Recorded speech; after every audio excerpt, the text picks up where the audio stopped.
I'm sure you've heard a million times how important visibility is in your business. And sure, it matters, but as a mom, finding the time to crank out content all day just to get seen feels impossible. That's why I sat down with podcast guesting strategist and fellow mompreneur Candace Dudley to talk about a different way to do it: podcast guesting. Candace is a podcast guesting coach and host of the Better Brave podcast. With 180 plus episodes produced and 30 plus guest appearances in the last year, she helps busy solopreneurs grow their visibility and impact through intentional podcast guesting. Candace is passionate about making guesting the go-to networking and marketing tool for entrepreneurs who want big results without burnout. So if you want to grow your audience and find people that are really aligned with you and your business, this is a really great way to do it. And I'm really excited for you to learn all about strategic, intentional podcast guesting from Candace.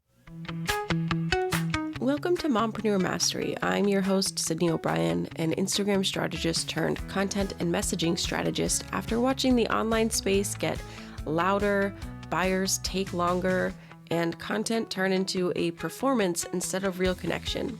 On this podcast, you'll learn how to clarify your message so your content actually stands out in a sea of copy and paste trends and AI noise, and also how to strategize your content across platforms to build the trust and connection that turns followers into clients. All in doable, brain space saving episodes you can fit in between school pickup and reheating your coffee for the third time. Let's dive in. What do you think your number one tip would be for any mompreneur who wants to get into podcast guesting? Sure. Yeah. If you are someone that is feeling like you just wish more people would see your offer, you're feeling super confident in the value that you could give, podcast guesting is probably a spot where you can start putting some attention. It is a huge bang for your buck. It is going to work for you behind the scenes. But where I would say you start is the first step in my process is always to pull out your niche topics. And I mean your speaking topics. Having 2 to 3 of them sort of in your back pocket are going to be what everything else in my process that I do with my clients and what I suggest to everyone is going to be the biggest part, the most important part that you do before you start looking for podcasts to be on or anything like that. Because without knowing what your topics are, it makes pitching really hard. It makes finding shows hard because there's no sort of navigation without having that piece. So one thing you can do if you're like, I don't know where to start, one thing you can ask yourself is if you had a guest on a podcast tomorrow and you had no time to prepare, what comes to mind that you could talk about? And that's probably going to be a spot where there's a topic in there. Other things you can look at are we often have free resources or things, we exchange for an email address, a downloadable, something like that. Paid offers, dream client signings that we can think about. There's speaking topics in there, especially when those things are all really cohesive and they, go together. What kind of topics are in there? Because when you get on the show, that is how the host is going to ask you questions that are right in your wheelhouse, right in your expertise that you can feel super confident answering instead of worrying about being asked things that maybe you don't know a lot about or don't feel comfortable answering. So getting your speaking topics really narrowed in and honed in on, that's going to be huge to start with. I love that. And I feel like as someone who gets pitches for a podcast, the more niche it is, the more likely I am to say yes. Because, like the rest of the pitch has to be good too. It has to be a good fit. But if someone just tells me they want to come and talk about like email marketing, I'm always like, well, what about email marketing? I've had email marketers on before. Like, what's the new angle here? Why is this particular thing going to be valuable? So yes, getting very niche is a helpful all around. Exactly. It makes it an easy yes and also an easy no. So I also tell people don't be hung up necessarily on the no's. It really means that your messaging and who you are for, who your message is for, is very dialed in. And that's a great thing. That means that when the yes does come, it is going to be very aligned. The audience is going to be a warm audience. They likely have already been searching for things that you are doing and offering, but we just need to get you in front of them, right? As hosts, we're always looking for great quality guests who can bring value specifically to our show, which is why my whole process is always value led, that service, heart centered type of feeling.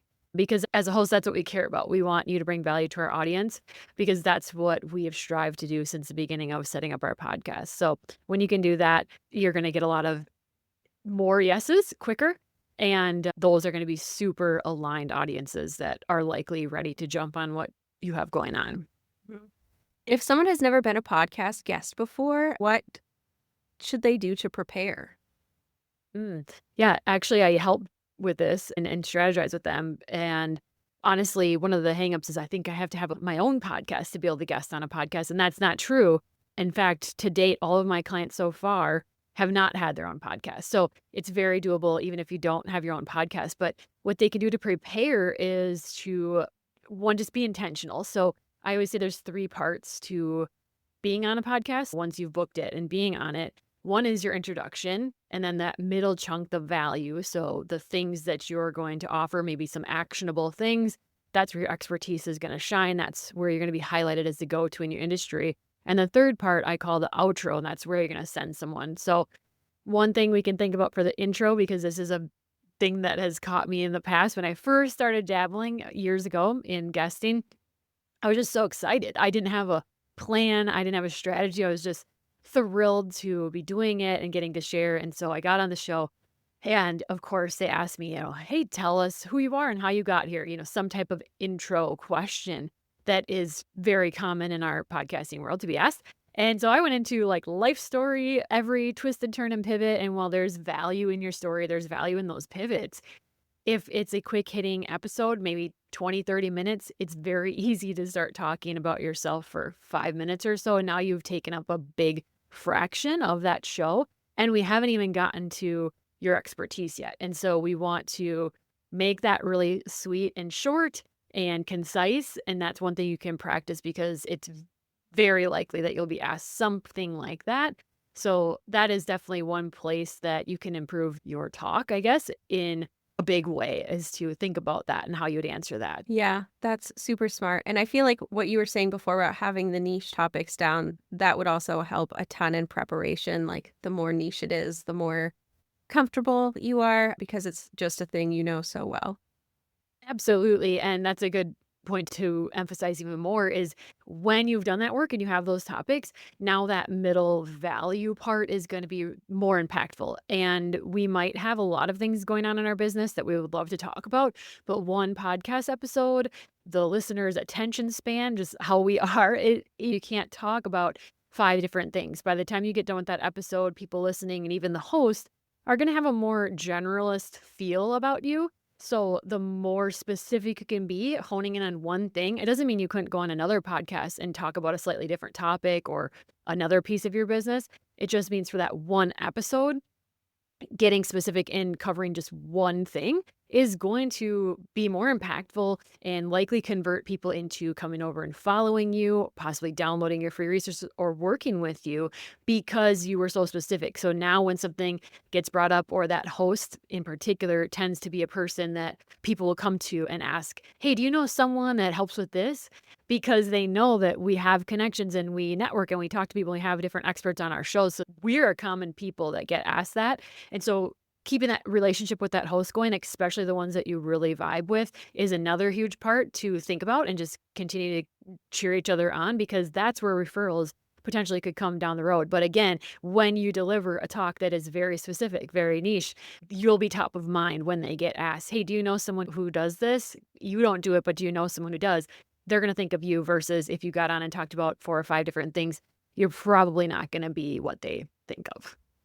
That's such a good point because I do get asked that a lot. And I'm like, I have this like mental Rolodex of people who have like such very niche topics that I can recommend now. It's so fun. I feel like Yes. I see that a lot on threads too, people asking for advice. And I'll just be like, oh, I worked with this person. I'll tag them. Yes, Hopefully they get exactly. some kind of like job or visibility from it. Absolutely. That happens more than you think. And honestly, when I started taking this really serious in my own business at the start of 2025, that's a ripple effect I really wasn't expecting or prepared for, is how many times a host or someone that you spoke on their show will tag you, especially on threads, because that is where we're going and saying, and I just did it last week. I said, I am looking to expand my offer suite. I just want someone in this area. Like, who do we know? Send them my way.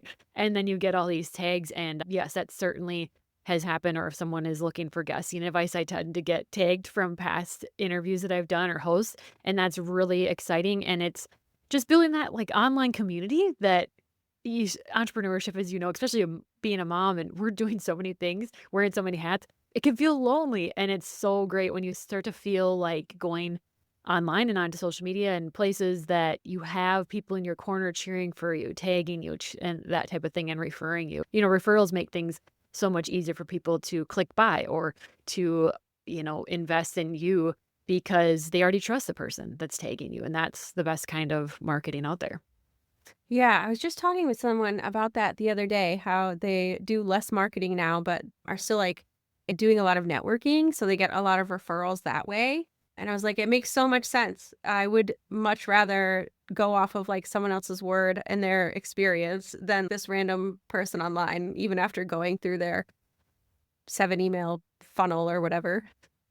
Absolutely, and I think we're also so burnt out or maybe mistrusting because of all the AI and all the different things, so it's hard to tell, like, is this person real? I don't know them. Does anyone I know actually know if they're real or not? And so we have this hesitation, or we've been burned in the past where we've invested money and then it hasn't been what we thought, and so there's a lot of things to overcome when you're trying to sell your services and things like that, but that's why that network piece that comes when you do guest and you do it in this strategic way can be very impactful and things that you just can't even see down the road of doors that could potentially open or collaborations that you don't even see. Some people that host podcasts also have memberships and like I think for us, and they want speakers each month. And so we're doing that too. So that's something awesome that you don't know when you go in and you book that one show of what can unfold in the future. For sure. Yeah, and the thing that you just said about people buying things and then, like, not really getting what they thought they were getting, I feel like once again, this comes back to knowing your niche topic. Because when you're able to communicate that effectively, people are much more confident in buying from you because they know exactly what they're getting. Absolutely, and that's another thing that comes from guesting so much is that you're forced to talk about your offer and your expertise over and over and over, and you'll find that doing that many reps and that much practice, it kind of ripples into everything else, like, I've found it's easier to write emails to my email list, write posts on social media because I have practiced this. It's like a muscle in putting in this repetition of having to discuss that, and you just get clearer and clearer on what that message is the more you do it. Mhm.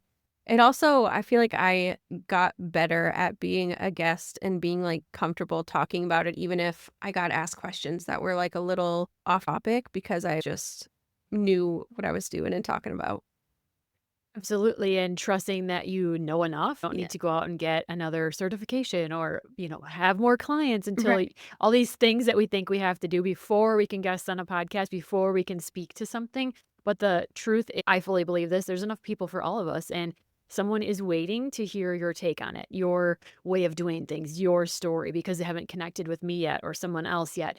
And they're waiting for us. And so that's one thing I love about podcasting is it's giving a voice to maybe people or communities or groups of people that don't necessarily get their voice heard very often. And then the ripple effect of that is you get someone listening can feel seen and heard and validated. And that's, 4+ years ago now when I started my own podcast, that's why I started it because I was listening to podcasts after having babies and felt like, oh, she gets me. And that was huge. And that created a ripple effect. And I wanted to give that to other people.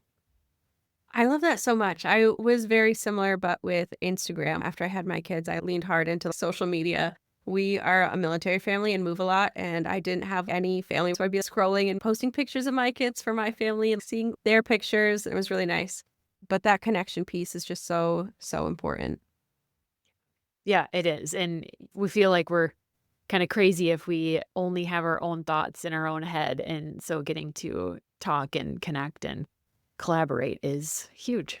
It's so huge. And I think I was talking with someone else about this the other day, but I think seeing a shift in like online marketing, more specifically like social media and email marketing, where a lot of the written content is AI generated, which isn't inherently bad, but I think a lot of the stuff that we see isn't fine tuned afterward. And so I think people are more and more craving that personal connection. So when you have like that solid messaging or when you do a podcast and that people can hear your voice and connect with you in new ways, I think that's going to be even more powerful than ever. especially for service providers. I agree. We're at a point where the pendulum's swinging back the other way and we want humanness, we want genuineness. And so podcasting, especially so many shows that are adding that video component to it, but even if it is audio, it's just this deeper layer. You can hear their vibe, you can Mhm. hear their personality. You can use AI and you can fake it for a story or on social media, but when you're talking for 20, 40 minutes on a podcast, it's you. Like, Yeah. they're getting you, and so I think that's really fun too and something that's not gonna go away. Yeah, definitely. I had a thought and then I lost it. I'm sorry. That's okay. Thank goodness for editing. That's like another reason I love podcasts, honest. So much control over the Yes. environment and the edits and everything. Yeah. Even when I do like record a reel or something, there's like an 80% chance one of my kids is going to walk in and I'm going to have to start like the whole thing over. But with a podcast, it's like so much easier to just like delete that one chunk and move on with my life. Exactly. Speaking of kids interrupting, do you have tips for moms who want to be guests that have kids at home? Oh, yes, that I work the most with, and I have 3 kids of my own that are super young and just sent them back to school finally this week, which has been great. It's a lot easier to record when they're not here, but if you don't have that option, what you can take and kind of ease your mind is with podcast guesting, how the process will work is once the hostess says, "Yeah, I wanna have you on the show," they're gonna send you a calendar, check their calendar, and you get to pick a spot that works best for you. So maybe you have an hour or 2 where you don't have kids each week. Maybe that's when you book all of your guesting spots, right? So there's just so much control over that. But also, if you are using the strategies that I talk about and finding shows that match with you in some way with your value, your mission, your message, then it's likely that you're like, if you're on my show or Sydney's here, if your kid interrupts, totally okay. We got you. We will edit that out or leave it in because it's also just we're human. And that's a great part too to be like, look, we are building businesses, we're creating lives around our families while we're moms. And that's our top most important job. So there's shows out there for you. And when you are finding those aligned shows, they're not gonna care. They're gonna take you as you are, and they're gonna love that part, but there's also always editing and, just control over your environment and control over when you schedule and book that show. Mhm. That's so true. I cannot even tell you the number of times that guest kids or like my kids have come on during a recording, and it's just like, I'm so used to it. No one cares. Yeah. It's fine. That's why No. I love working with moms. I had one get on actually, the episode's coming out this fall on my show, Emily. I love her. She about her baby was supposed to be napping. She picked the time. She's like, "This is gonna work perfectly." Of course, it didn't work perfectly. She didn't nap until we were done. So she's holding her up on her shoulder during the whole episode, and she's just going, giving great Yeah. advice, and you can hear the baby cooing here and there, and I left it all because I was like, "This is what we're doing. It's authentic, and I love this." Yeah. That's real life as a business owner with kids. So, yeah, Yep. love it. I had one like just 3 days ago. I was interviewing someone and I was asking a question, and my 5-year-old came in and needed help zipping up his Spider-Man costume. So you can see me Of like reach course. off camera to zip it up. Yes, as he should be getting that Spider-Man Yeah, costume on it's a very random important. weekday. You gotta have it. Mhm. Um, Absolutely. what kind of like growth or wins have you seen your clients get from being podcast guests? Yeah, my one client that always comes to mind for this question is Kelly, and she had under 1,500 Instagram followers. So that's another thing. We think we have to have huge accounts, and it's just not true. But she came to me and she did my podcast guesting accelerator, and she wanted to guest on 6 podcasts for the year. And she booked 7 in that week and 8 by the end of the month. And she had recorded those. And she was booked out after that for 3 months. Like all of her Oh summer my months were booked. gosh. She's an SEO website service provider, designer, and all of her spots were full. And that's just a good example of, yes, podcasting is like this long game, I think we think about it as, but that's because it's long form content. It's out there, it's evergreen, it's searchable, and it lasts so long. People can find you organically much longer than they could from a social media post, but it's also so fast when you do it right, when you have a plan and a strategy. Because when you're on those aligned shows, it can be so fast, just like Kelly saw, because she was in front of audiences that were possibly already looking for her because the host knows what their audience would like and wants to see, and they're bringing you on. And it's also, it's like borrowing their trust. They've already built the know, like, and trust with their listeners. And so when they have a guest on, they don't even have to say it. But what they're telling the listeners is, I trust her. You can trust her too. I've checked her out for you. It's authority is saying you can trust her. And so it can be really fast as well when you have a little bit of a strategy and you're in front of those aligned audiences. Mhm. I love that. I feel like the first time I did podcast guesting, and like you said, I still don't have like a ton of followers or anything. I didn't have a podcast of my own yet. I just happened to have friends who wanted an Instagram person. I was like, yes, please, I would love to do that. But yeah, I met some really great people afterwards, and I still get those people signing up to my freebie because not only by the podcast episode, but they also wrote blog posts for it. So it's just another way to show up in searches on the internet instead of on Yes, Apple Podcasts. So lots of wins. absolutely. A lot of people are doing that now where they take your podcast episode and turn it into a blog. And it's not something I did in the beginning because you're learning so much and it takes so long because you're creating a new skill, learning a new skill. But as you get going, if you do end up with the time, like that's another great way to double dip because blogs and podcasts, they're about the only two things that are, long form content that's just out there and people can organically find when they head to Google or show up in ChatGPT, all those things. Yeah, exactly. I've started getting more intentional with my blogging too, and it's been super helpful. But yeah, every podcast episode is also a blog for extra searchability. Yeah. Another good tip that you mentioned with your freebie of people still downloading that, that's a good thing to think about as well when you're getting on a show. You want it to be something that's, first of all, an easy yes, it's value packed. And they're like, of course, I want to go download that because it brings those people into your community instead of just being like, oh, she was a great guest and then never Right. joining you. But having that content or whatever that is that they're going to download, you don't want it to get on a show and have this seasonal thing where the date is, maybe it's September and now your episode doesn't air for a few months and you might already miss it. So you want that a year later when someone finds this episode and they listen to it, that they could still go and download that resource would be Yeah, ideal. that's a really good point. And I feel like it really depends. Like, it might be a question worth asking when you do book with someone, like when it's going to air to figure out what you want to share on there, like what link you Yes. ask them to put in the show notes. Because some people, it's like a very quick turnaround time, and other people, it's like very long. So you never know unless you ask. Yes, I have been on shows and they're like, I am putting this out on Monday, like that very Hmm. next week. And then I've been on shows where it's 2, 3 months because they book, seasonally and they're always a quarter ahead. So yeah, asking that is definitely going to help you Yeah. prepare, but also just knowing that that episode is going to be there. It's like indefinitely out there unless they were to stop their podcast and go and delete it all. It's just going to be out there. So thinking about what you want that link to be, that's going to be important. Hmm. What would you say a client should never put in their pitch? I have some ideas as someone who gets pitched, but I would love to hear yours.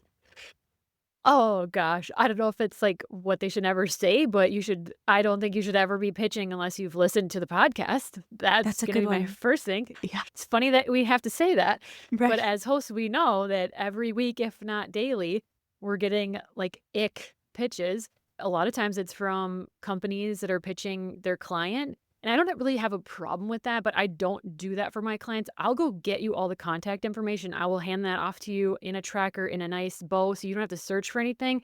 But the few seconds that it would take you to DM a host about pitching yourself to be on the show, I think is so much more genuine and human and gonna book you that show much quicker and more often than if I send an email on your behalf. I think we're getting too many icky ones right now that so many hosts are just spamming those, putting them in our junk folders. So I would definitely say if you can, go send a DM and not an email. If you can send a voice note, show your humanness even more. That's going to go a lot longer. But as far as like what I put in a pitch, I think it's two main things that we want to know as hosts. One, I want to know, have you done your homework? Did you listen to my show? And tell me briefly something that tells me she gets it and she matches in some way, shape, or form with my voice message mission of my podcast, because that's very important. Because otherwise, you're going to get done with the episode and you're not going to want to share it because you're going to be like, wait, I don't actually agree with her and I don't want to be a part of this. That's not good on either account because now you've burned a bridge. Right. And it's kind of a waste of time. But so I need to know first thing, did you do your homework? How do we, like, why are we aligned? And then the biggest part is what value are you going to bring? And that goes back to step one, those niche topics, having those 3 speaking topics where you can easily say, hey, I see you're having guests on your show and they haven't covered this area of email marketing, this specific part of email marketing. And here's my take on it. These are 3 topics that I could bring. I know I could bring a lot of value to your show. Does any of them sound like a fit? Don't overthink this. I don't think there's like, you need to follow me for 2 months before you can pitch me. If you're leading with this value and this genuineness, pitch away. If you've listened to my show, you've done your homework, and you can tell me what kind of value you're going to bring my audience, that is going to make it so easy for a host to say yes or no. Yeah, absolutely. Those are my favorite pitches to get. Like you said, I have every day, I feel like at least 5 to 10 minimum, like pitches from random Yes. companies, random people who like briefly mention the name of my podcast and maybe an episode they say they listen to, but then you keep The reading title the of it. email. It's the title. Yeah, and nothing else makes sense at all. So personal pitches in DMs, voice notes are my favorite to get because I know you're like a real person who's actually interested, not just someone mass emailing a whole bunch of Copy, people. pasting. Yes. I got one the other day that was like they had like in brackets where they were going to put the title Yes, of and a they didn't show. fill it. I've gotten that before too. I'm like, oh my gosh, I hope someone's not paying you tons of money to do this for them because this is awful. So bad. It makes me want to like email those people and be like, I just want you to know what you're paying for right now. Yes, It's not 100%. great. I mean, people that don't have a podcast, they're like, no way is this happening. And it's like, no, literally, No. I don't care what the size of your podcast is, you're getting these messages. Mhm. And you know you're nodding along if you have one, and you're like, it's bad out there. It's so It's bad. I don't even know how, but I got one to my like personal email address the other day, not even my business one. I was like, how did this happen? This is weird. They even find it. Yeah. Yeah. It's So if creepy. you can have some value, some speaking topics on it, you're way ahead of the ball game. You Absolutely. just trust us. Yes.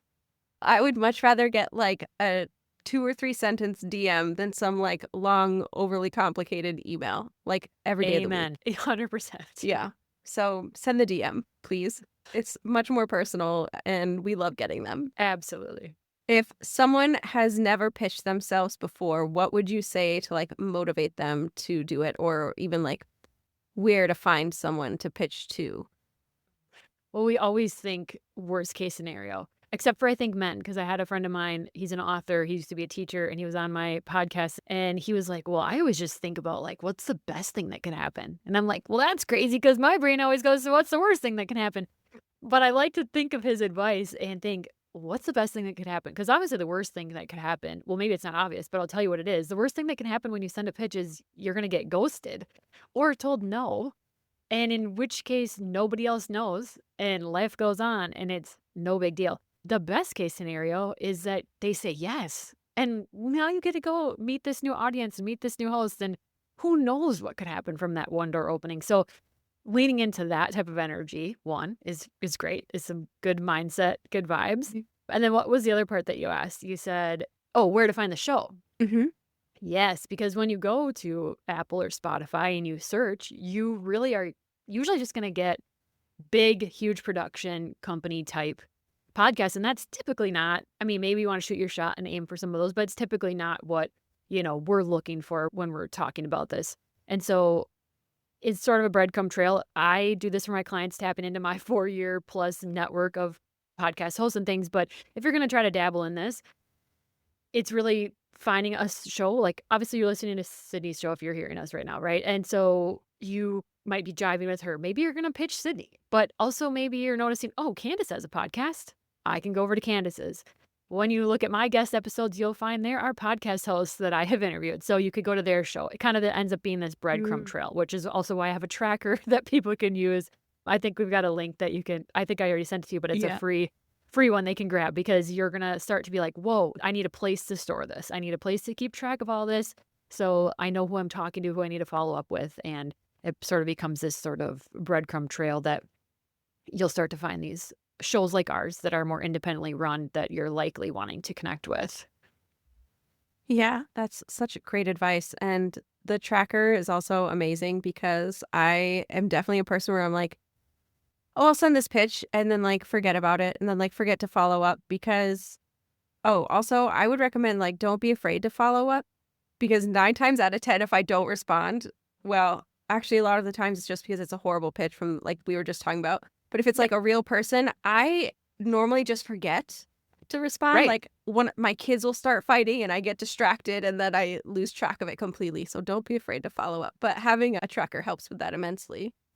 Yeah, because the other thing is I'm a big batcher, so there might be a day where I'm, like, loving behind the scenes work, and I'm just gonna listen to a bunch of podcasts, see what I jive with, looking for my clients' podcasts, things like that, and I'm just gonna start putting those in my tracker. I'm gonna link the show so that I don't have to go find it again later. While I'm in the show, I'm gonna find their Instagram handle, I'm gonna link that. I'm gonna find their email address, I'm gonna link that in there. I'm gonna do all that in maybe one day, and then a different day where I'm really vibing high, I'm in great energy, that's when I'm gonna go through and send those voice notes or pitches because that energy I think is really important when you're having your voice come through. You don't want to send it on a day like you're not feeling good, you're tired. Like, don't send your pitches on that day, send them on a different day. But the other thing you can do is utilize threads. It's such a great place.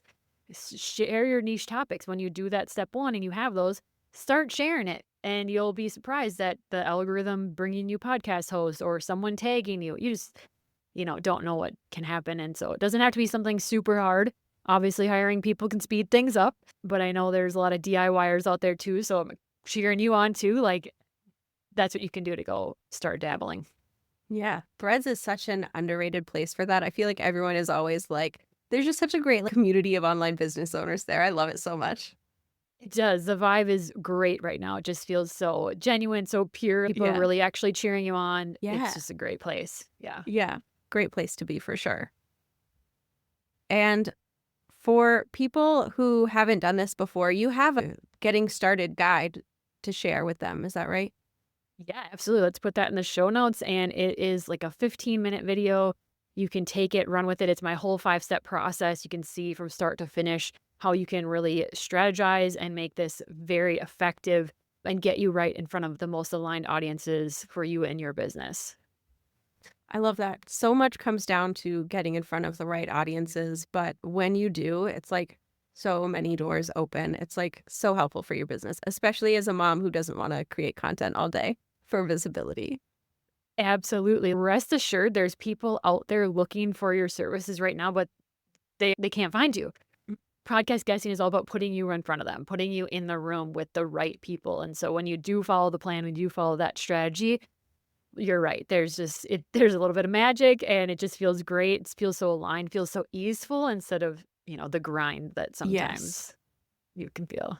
Yes, absolutely. The link for that will be in the show notes. And then can you tell us your Instagram and Threads handle so people can connect with you there as well? Yes, I would love to hear from you. It is me in the DM, so I always love getting a message from you guys, but it's just my name, Candace Dudley. So you can find me at Candace Dudley, Threads, Instagram, and CandaceDudley.com is my website too if you want more information. Perfect. Thank you so much, Candace. I love getting to talk to you all about podcast guesting, and I'm really excited to hear from listeners about their takeaways and who they're going to pitch. Same. Send those DMs. I want to hear them. Yeah. Thank you. That's it for this episode of Mompreneur Mastery. If you're building a business around your life, not the other way around, and you're tired of being told to hustle harder to make sales when you're already hustling at 110%, I hope this gave you a breath of fresh air. And if it did, I would love it if you left a quick review or shared this with another mom entrepreneur who is ready to market with more strategy and way less stress. And if you want to see what a cohesive content map across multiple platforms with strategic messaging looks like, check out the link in the show notes to grab your free copy of the Buyer Journey Content Map. I'll see you next time.